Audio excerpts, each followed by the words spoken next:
Eh bien bonjour à tous et bienvenue pour cet unboxing spécial du dernier casque de réalité virtuelle, le Lenovo Explorer, sorti mercredi 17 octobre. J'ai pu en faire l'acquisition pour la modique somme de 449 euros auprès de la Fnac ou de chez Darty.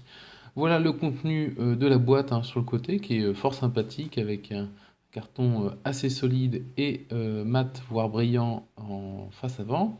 Et puis on retrouve au dos de la boîte ici quelques spécificités techniques, notamment la petite fiche dont vous voyez ici un aperçu, avec notamment la résolution en 1440 pixels par 1440 pour chacun des deux yeux. Voilà, sur la droite de la boîte on trouve d'autres informations, et puis on va tout de suite procéder à l'ouverture de l'ensemble. Alors pour information, la boîte ni la notice ne précise si les affichages sont LCD ou OLED. Manifestement, il s'agirait d'écrans LCD d'après le site du constructeur. Voilà, on découvre le contenu de la boîte. On retrouve à gauche le casque dans son emballage et puis à droite un guide de démarrage rapide. Alors, sur le guide de démarrage, on retrouve quelques schémas de base, comme ici la connectique USB, HDMI et puis jack pour le casque, qui n'est pas fourni avec. En dessous, on vous indique la nécessité de faire les mises à jour Windows Mixed Reality pour en profiter. Et puis la troisième partie du schéma présente ici le système de serrage d'attache du casque autour de la tête, et puis le système de basculement pour l'enlever ou le mettre. Voilà, enfin vous avez un schéma de la manette, hein, on vous indique comment enlever la petite trappe pour accéder aux piles. Alors, en parlant des piles, les piles qui sont fournies sont des piles de marque KTS, hein, des piles AA. Bon, tout ce qui est de plus classique, si ce n'est que bon, je connais pas spécifiquement cette marque, hein, pour ma part j'ai acheté des piles rechargeables afin de maximiser la durée de vie de l'ensemble et d'éviter d'acheter des piles régulièrement. Voilà, on va ouvrir ici le guide de démarrage rapide. Vous allez voir que dedans, il n'y a pas grand-chose. On trouve simplement le nécessaire. Ici, un petit mouchoir pour nettoyer les lentilles. Là, on a les spécifications Bluetooth utilisées pour la connectique des manettes à l'ordinateur, Bluetooth 4.0. Ici, un petit guide de fonctionnement du casque. Et enfin, un user guide, un guide utilisateur disponible en plusieurs langues et notamment en français. On verrait que c'est pas tellement nécessaire parce que l'installation est tellement facile et rapide que eh bien, on se passe de la documentation. Voilà, et voici le contrôleur gauche dans son emballage.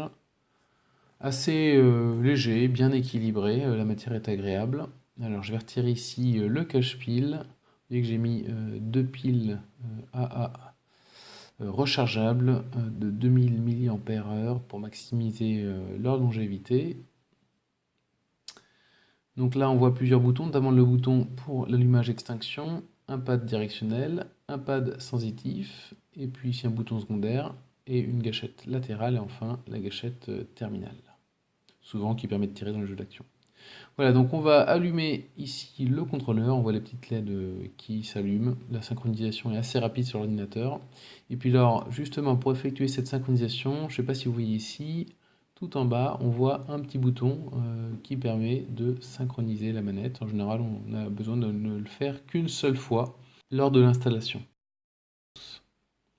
Voilà, elles sont assez légères, bien équilibrées, notamment une fois les piles à l'intérieur. Donc on verra à l'avenir un test hein, sur ce matériel. Je l'ai testé notamment avec quelques jeux comme Arizona Sunshine ou Super Hot. Voilà, même chose pour la manette droite, voici les deux manettes ensemble. Donc je vous recommande de mettre les dragons bien évidemment lorsque vous les utilisez. Et puis d'ailleurs lorsque voilà, on colle les deux manettes les unes aux autres avec le casque, hein, on les voit bien collées dans la réalité virtuelle. Voici le casque. Donc le casque ici est constitué, vous allez le voir, de deux petites caméras situées à l'avant, voilà, de part et d'autre. Le design est plutôt sympathique. Il s'agit d'un noir, voire gris mat. Et puis on retrouve ici le dispositif de serrage qui se trouve à l'arrière du casque. Voilà.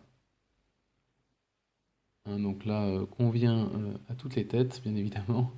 Et puis là, on retrouve les lentilles Fresnel. Voilà, ici vous avez les câbles sur le côté qui permettent voilà, de faire basculer le casque hein, pour le mettre ou l'enlever. Et c'est assez pratique hein, pour l'avoir essayé. Ici, on a une prise qui fait à la fois casque et micro. Donc là, il faudra prévoir d'acheter l'adaptateur qui va avec, hein. Ça coûte 1 € sur eBay. Et puis ici, voilà, on retrouve la connectique HDMI et puis la connectique USB 3. Bon, l'ensemble fait 4 mètres, ce qui je trouve est un peu juste. Moi, je fais à peu près 1,80 m, donc ça veut dire qu'il reste 2 mètres de câble.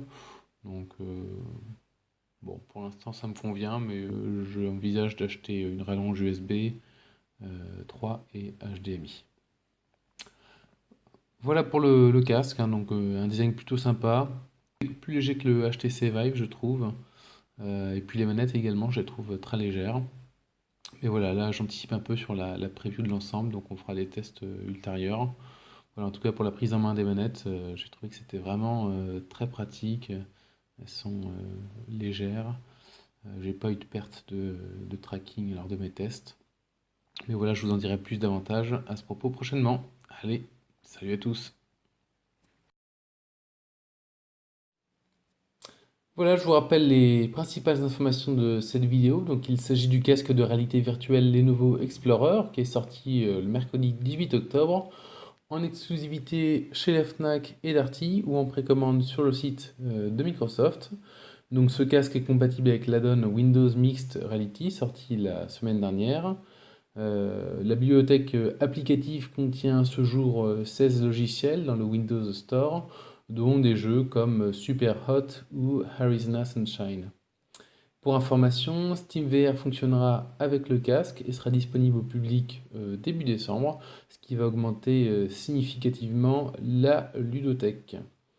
Alors, je vous rappelle les principales caractéristiques du casque. Champ de vision 110 degrés, affichage 1440 par 1440 pixels par œil, taux de rafraîchissement 90 Hz. Il s'agit de lentilles Fresnel. Le casque propose donc 6 degrés de liberté. Son poids est de 380 grammes, ce qui est relativement léger. Et le poids d'une manette avec les piles, je les ai pesées, est de 190 grammes. La longueur du câble HDMI USB est de 4 mètres et notez que le casque ne contient pas d'écouteurs, mais il embarque une prise jack 3,5 mm sur laquelle vous pouvez brancher des écouteurs, un kit main libre ou un casque avec un micro à l'aide d'un adaptateur. Voilà, ben, je ne suis pas un spécialiste de la vidéo sur YouTube, mais n'hésitez pas à me laisser vos commentaires et questions, je me ferai un plaisir d'y répondre, et puis vous pouvez m'indiquer également si vous souhaitez que je réalise une vidéo de test du casque. Voilà, à plus tard, salut!